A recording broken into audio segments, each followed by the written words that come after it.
Lawmakers are heading back to D.C. in a couple of weeks where a vote on that bipartisan infrastructure package is expected. Yeah, we caught up with Republican Representative Peter Meijer to get his thoughts on that plan and more.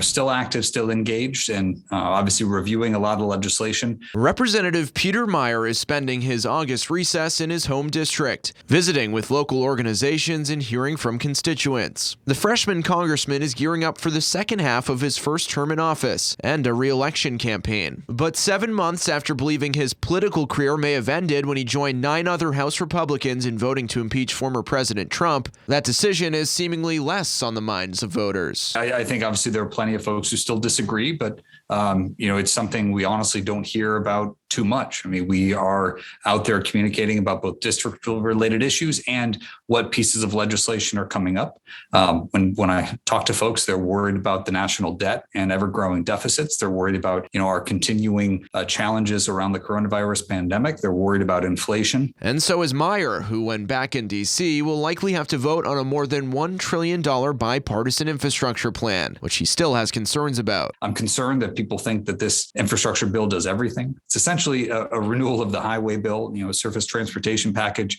with a few other components on the side.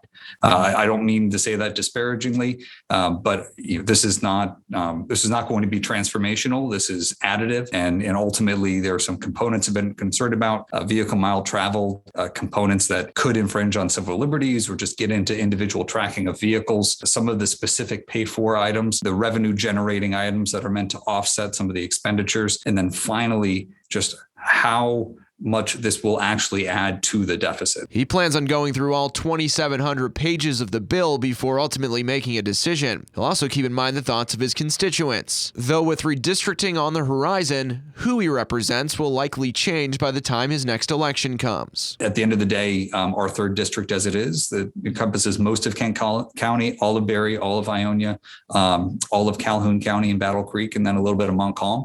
That's the district I was elected to represent and will continue to represent no matter what.